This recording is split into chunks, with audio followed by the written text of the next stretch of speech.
ہوتے ہیں جو ہمارے ساتھ جاتے ہیں، یہ سکے دنیا میں ہی رہ جاتے ہیں، یہ مال اور دولت دنیا میں رہ جاتے ہیں۔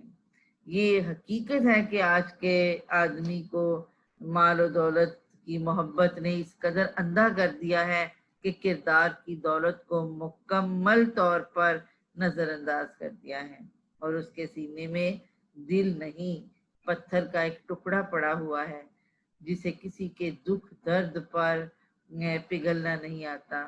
اور مختصر ہم یوں کہیں گے کہ آدمی آج کا جو آدمی ہے انسانیت سے بالکل خالی ہے، انسانیت کی جو بنیادی قدریں ہیں ان کو فراموش کر بیٹھا ہے، اور اس کے اندر سینے میں دل جو ہے وہ اندھا ہو چکا ہے، اور ایک حیوان میں اور اس انسان میں کوئی بھی فرق نہیں ہے۔ حیوان محض کھاتا پیتا ہے، رہتا سہتا ہے، جبکہ زندگی کھانے پینے اور رہنے سہنے کا نام نہیں، بلکہ یہ تو نام ہے دوسروں کے غموں کو بانٹنے کا، زندگی تو نام ہے دوسروں کے لیے جینے کا۔ اور یہ جو لوگ ہیں جو دولت کو سب کچھ سمجھ رہے ہیں، یہ تو چلتے پھرتے مردے ہیں، یہ تو زندگی ان پر ماتم کر رہی ہے، زندگی ان کو دیکھ کر افسوس کر رہی ہے، اور ان کے دل درد سے سوچ سے بالکل خالی ہیں، اور انہوں نے اپنی زندگی کا معیار تو بلند کر لیا ہے، اور جو ہے کردار اس کو انتہائی کم تر کر دیا ہے، گھٹیا بنا دیا ہے۔ اگلا شعر ہے: عمر بھر صحرا نہ وردی کی مگر شادی نہ کی، کیس دیوانہ بھی تھا اتنا سمجھدار آدمی۔ اس میں یہ بتایا ہے ضمیر جعفری نے کہ مجنو کی دیوانگی بھی عقل رکھتی تھی، یعنی مجنو دیوانہ تھا لیکن اس نے دیوانگی میں بھی عقل مندی کا کام کیا، کہ وہ محبت تو کرتا رہا لیلا سے، لیکن شادی سے ہمیشہ بھاگتا رہا، شادی سے گریزا رہا۔ مجنو کو دیوانہ کہا جاتا ہے، وہ کس قدر سمجھدار تھا، وہ جنگل میں مارا مارا پھرتا رہا مگر اس نے لیلا سے شادی نہیں کی۔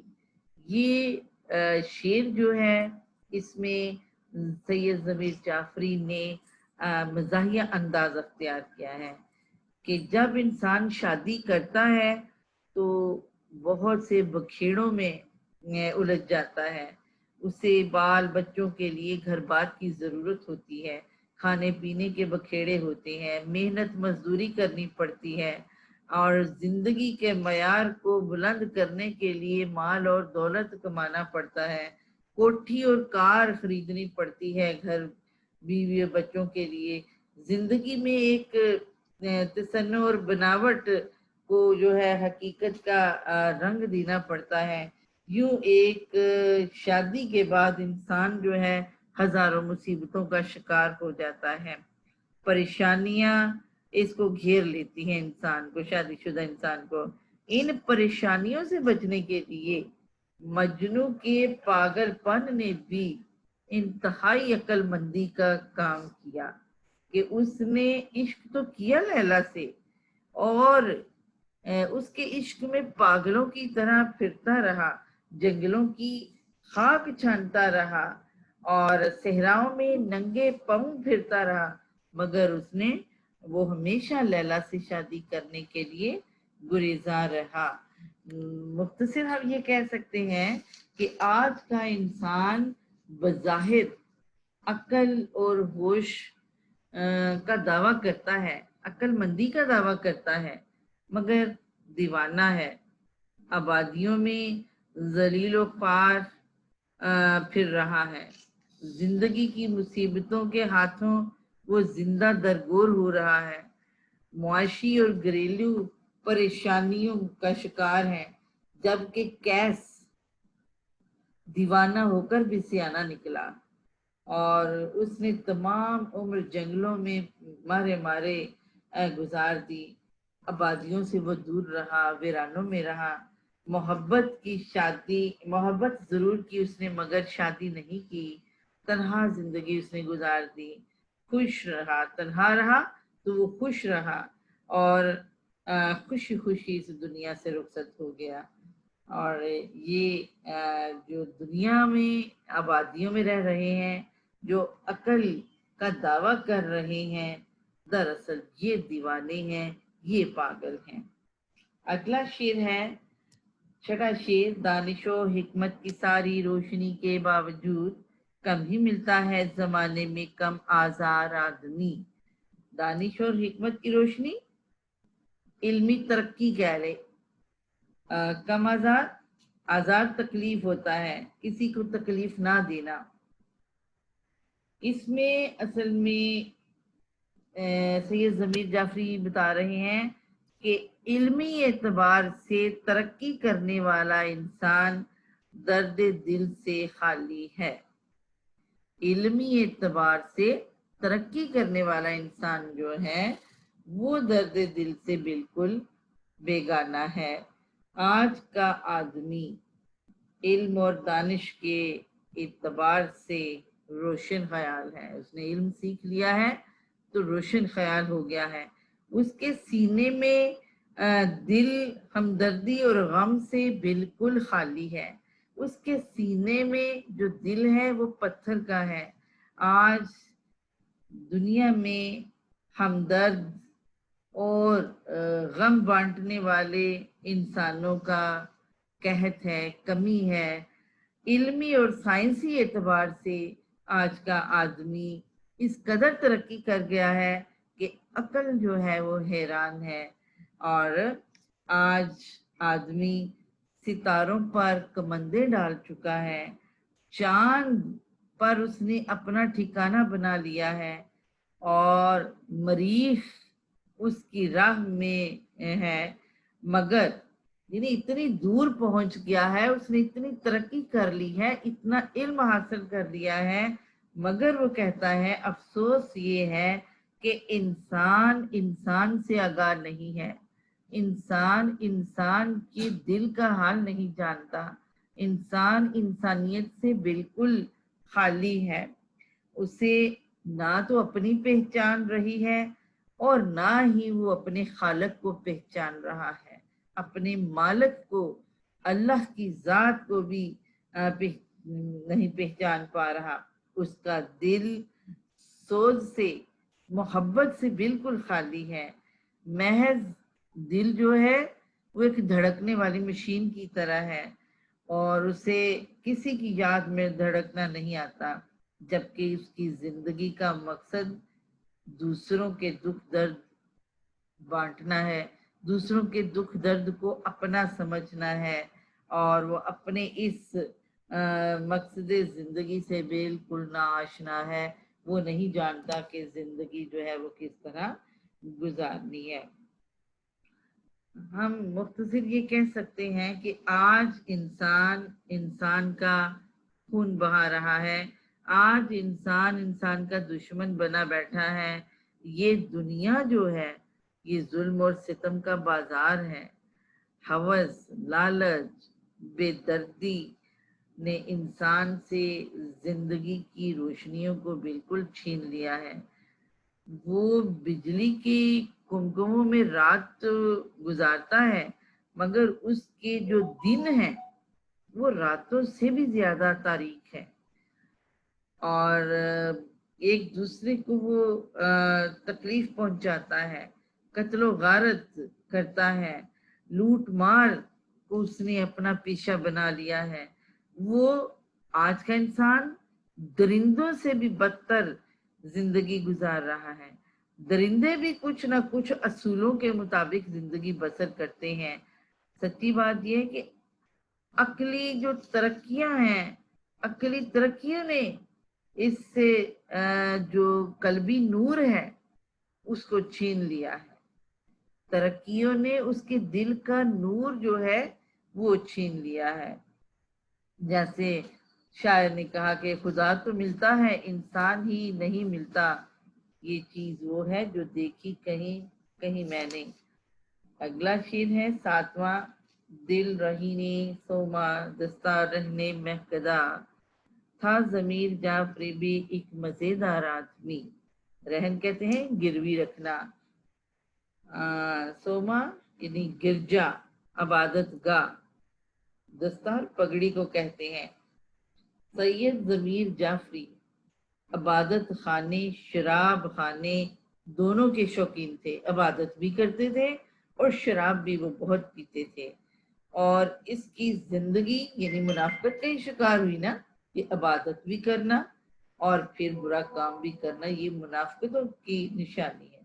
سید ضمیر جعفری بھی کسی قدر جو ہے خوب انسان ہے کہ اس کا دل جو ہے وہ عبادت خانے میں رہتا ہے، اور اس نے اپنی پگڑی کو شراب خانے میں گروی رکھ کر شراب نوشی پینا شروع کر دی ہے۔ اس کی زندگی جو ہے وہ منافقت کا شکار ہے۔ جو انسان منافق ہوتا ہے وہ پھر لوگوں کو دھوکہ دیتا ہے، اور بظاہر تو وہ عبادت گاہوں میں جاتے ہیں، اللہ اللہ کرتے ہیں، اور لوگ اسے پرہیزگار سمجھ کر اس کی عزت کرتے ہیں، مگر اس کا جو دل ہے وہ شراب خانے میں اٹکا ہوا ہے۔ اس کے پاس شراب نوشی کے لیے کوئی بھی پیسہ نہیں ہے، تو اس نے کیا کیا، اس نے اپنی جو پگڑی ہے وہ گروی رکھ دی اور شراب ان سے لے کر پی، اور بعد میں کہا کہ شراب کی قیمت ادا کر کے وہ اپنی پگڑی واپس لے لے گا۔ اس دستار جو ہوتی ہے، پگڑی جو ہوتی ہے، وہ عزت اور آبرو کی علامت ہوتی ہے، اور سید ضمیر جعفری نے اپنا نام شعر میں استعمال کیا ہے، مگر وہ دنیا کی اکثریت پر شدید طنز کر رہے ہیں کہ دنیا والوں کی اکثریت منافقت کا شکار ہے، دنیا والے منافقت سے بھرپور زندگی گزار رہے ہیں، بھیس انہوں نے پرہیزگاروں کا اپنایا ہوا ہے، مگر دل جو ہے شرابی، اور نگاہیں جو ہیں وہ بھی شرابی ہیں، اور دن عبادت گاہوں میں گزارتے ہیں اور رات جو ہے ضمیر جعفری شراب خانے میں بسر کرتا ہے۔ یوں کہہ لیں کہ وہ عملی اور منافقت یہ ہمارے معاشرے کا ایک بہت بڑا روگ ہے۔ یہ جو دو عملی ہے، دو راستے نیکی کا بھی اور بدی کا بھی اپنانا، یہ جو دو عملی ہے یہ ہمارے معاشرے کا بہت بڑا روگ ہے۔ انسان دنیا کو دکھانے کے لیے عبادت خانوں کے چکر لگاتا ہے، اور پرہیزگاری جو ہے اس سے کوسوں دور رہتا ہے۔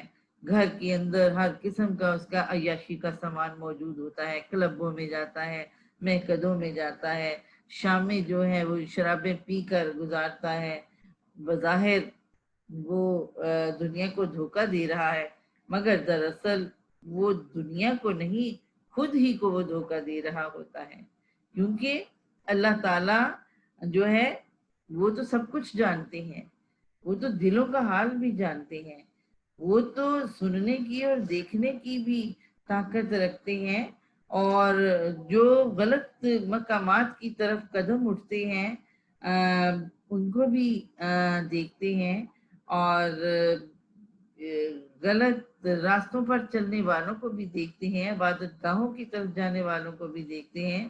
رات کے اندھیرے میں بھی انسان اگر جو ہے وہ اللہ سے چھپ نہیں سکتا، اور سب سے سخت سزا منافق کے لیے اللہ نے رکھی ہے، اور سید ضمیر جعفری نے اس منافقت کو اپنے شعر میں نشانہ بنایا ہے اور طنز کیا ہے کہ یہ منافقت ہمارے معاشرے کی سب سے بڑی بیماری ہے۔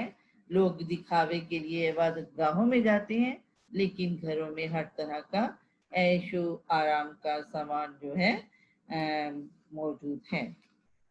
آخری شعر ہے، پہلے کشتی ڈوب جاتی تھی نظر کے سامنے، اب گرے گا بحر اوقیانوس کے پار آدمی، یعنی سائنس نے جو ترقی کی ہے اس نے فاصلوں کو کم کر دیا ہے.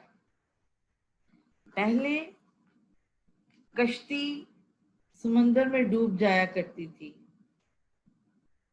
ساحل تک، کنارے تک کوئی پہنچتا تھا. اب ذرائع جو ہے وہ اس قدر تیز ہو گئے ہیں کہ انسان ادھر چلتا ہے اور ادھر امریکہ میں اتر جاتا ہے. یعنی سفر کم ہو گیا ہے، وقت جو ہے وہ کم جو ہے استعمال میں آتا ہے. پہلے لوگ دریاؤں میں، جب ہوائی جہاز نہیں ہوا کرتے تھے تو دریاؤں میں سفر کیا کرتے تھے. سمندروں میں کشتیوں کے ذریعے، جہازوں کے ذریعے، بحری جہازوں کے ذریعے ایک ملک سے دوسرے ملک جانے کے لیے لوگ سفر کرتے تھے. اور یہ سفر کئی مہینوں پر مشتمل ہوتا تھا اور خطرناک بھی ہوتا تھا. راستے میں کہیں طوفان آ جائے، کشتی الٹ جائے، جہاز ڈوب جائے، ہوائیں جو ہیں وہ مخالف ہوں تو دن جو ہے وہ مہینوں میں بدل جاتے، سفر جو ہے وہ لمبا ہو جاتا. سمندر میں طوفان آ جائے تو کشتیاں اور جہاز ڈوب جاتے تھے اور مسافر جو تھے وہ پانی کا نوالا بن جاتے تھے، مر جاتے تھے. آج کا سفر انتہائی تیز رفتار ہے. وہ تو پہلے کے سفر کی بات بتائی کہ جہازوں پر کرتے تھے. آج کا سفر جو ہے وہ اتنا تیز رفتار ہو گیا ہے کہ مہینوں کا سفر جو ہے گھنٹوں میں، دنوں میں، گھنٹوں میں طے ہو رہا ہے. پہلے انسان سمندروں میں گرتے تھے، سمندروں میں جہاز الٹتے تھے طوفان سے تو وہ ڈوب جاتے تھے، مر جاتے تھے. اور آج یہاں ہے چند گھنٹوں میں بحر اوقیانوس کے پار امریکہ انسان پہنچ جاتا ہے. آج سائنسی ترقیوں نے دنیا کی وسعتوں کو کم کر دیا ہے، دنیا کے فاصلوں کو کم کر دیا ہے. آج پوری دنیا ایک شہر سا بن گئی ہے. پوری دنیا نہیں بلکہ ایسے لگتا ہے کہ ایک شہر سے اٹھ کر دوسرے شہر چلے گئے ہیں. آج کا سفر انتہائی آسان ہے. پہلے لوگ قافلوں کی صورت میں سفر کیا کرتے تھے، راستے میں بیابان آتے تھے اور راستے میں ہی ان کو لوٹ بھی لیا جاتا تھا اور راستے میں ہی لوگ مر بھی جاتے تھے. بہت کم لوگ پہلے زمانے میں اپنی منزلوں کو پہنچا کرتے تھے. شاعر اسی حقیقت کو آسان لفظوں میں اور مزاحیہ انداز میں بیان کر رہا ہے کہ پہلے مسافر کشتیوں میں سفر کرتے تھے اور دیکھتے ہی دیکھتے کشتیاں ڈوب جایا کرتی تھی اور ساحلوں پر کھڑے لوگ بے بسی سے ان کے ڈوبنے کا منظر دیکھ رہے ہوتے تھے. مگر آج انسان سمندر میں نہیں، سمندر کے پار جا کر گرتا ہے. پہلے انسان ڈوبتا تھا، آج کا انسان جو ہے وہ گرتا. اب دیکھیں کہ جہاز جب گرتے ہیں، تباہ ہوتے ہیں تو لوگ زمین پر آ کر گرتے ہیں. اور آپ کہتا ہے کہ کشتیوں میں سفر کرنے والا اور طوفانوں کی نظر ہونے والا انسان آج فضاؤں میں سفر کرتا ہے، مگر فضا میں بھی وہ محفوظ نہیں ہے. وہ پھر بھی حادثوں کا شکار ہو جاتا ہے. وہ منزل پر پہنچتا بھی ہے مگر اسے گاہے گاہے منزل پر پہنچنا نصیب نہیں بھی ہوتا. منزل سامنے بھی ہوتی ہے اور حادثے کا شکار ہو کر زندگی سے ہاتھ بھی دھو بیٹھتا ہے. یہ ترقی کے نقصانات ہیں. گویا شاعر کہتا ہے کہ انسان جو ہے وہ ترقی تو کر بیٹھا ہے لیکن ترقی جو ہے انسان کا سب سے بڑا المیہ بن گئی ہے اور وہ صرف اور صرف اللہ کو بھلا بیٹھا ہے اور دنیاوی چیزوں پر بھروسہ کر رہا ہے. یہ تھا آدمی کل کا اور آج کا، جس کا فرق سید ضمیر جعفری نے بتایا ہے اور معاشرے کے جو المیے ہیں ان پر اس نے روشنی ڈالی ہے اور بتایا ہے کہ انسان نے ترقی کر لی ہے اور اپنے لیے بہت سے مسائل اور مصائب پیدا کر لیے.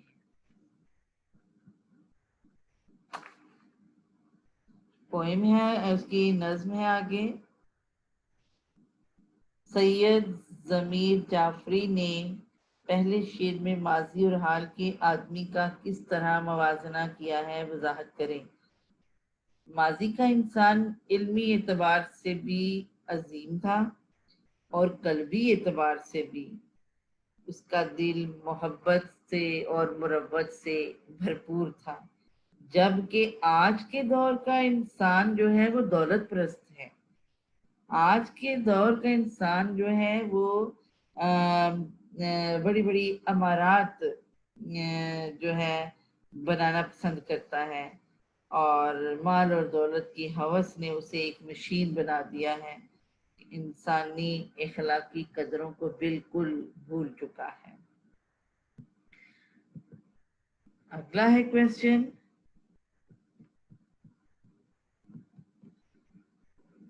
نظم کے دوسرے شعر میں شاعر کا کہنا ہے کہ کل بلاتی اور گھنی بستیوں میں مشکل سے 2-4 آدمی ہی ملتے ہیں.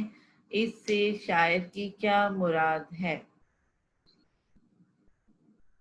آدمیوں کی بھیڑ میں انسان اکا دکا ہی نظر آتے ہیں.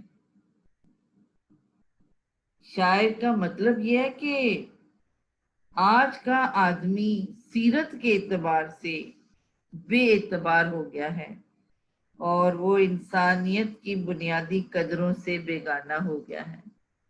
یعنی کہ دیکھنے میں تو وہ آدمی ہے لیکن انسانیت ختم ہو چکی ہے. اگلا کوشچن ہے، اس شعر کی تشریح کیجیے. زندگی نیچے کہیں منہ دیکھتی ہی رہ گئی، کتنا اونچا لے گیا جینے کا معیار آدمی. یہ میں نے کروا دیا آپ کو. چوتھا شعر ہے کہ اگرچہ اس نظم کے بیشتر اشعار ظریفانہ ہیں، لیکن شاعر نے اس نظم میں بڑی سنجیدگی سے انسانوں کے اخلاقی زوال پر غم اور تشویش کا اظہار کیا ہے. آپ اپنی رائے کو 4-5 سطروں میں لکھیے.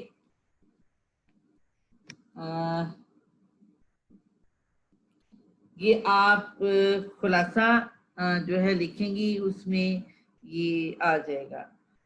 اور مصرے مکمل کرنے ہیں. کتنا کامیاب آدمی، کتنا بسیار آدمی. دوسرا ہے جتنا بیمار آدمی اتنا طرح دار آدمی. کتنا اونچا لے گیا جینے کا معیار آدمی. تھا ضمیر جعفری بھی ایک مزیدار آدمی. شاعر نے اس شعر میں کیا بات کہنے کی کوشش کی ہے؟ پہلے ڈوب جاتی تھی کشتی نظر کے سامنے، اب گرے گا بحر اوقیانوس کے پار آدمی. ابھی میں نے آپ کو بتا دیا ہے اس کی تشریح. اس کا جواب آپ خود بنائیں. ٹھیک ہے، آپ کی یہ نظم بھی کمپلیٹ ہو گئی ہے، اور انشاءاللہ کل جو ہے اگلا لیسن دیکھیں کیا ہمیں ملتا ہے. اوکے جی، اللہ حافظ.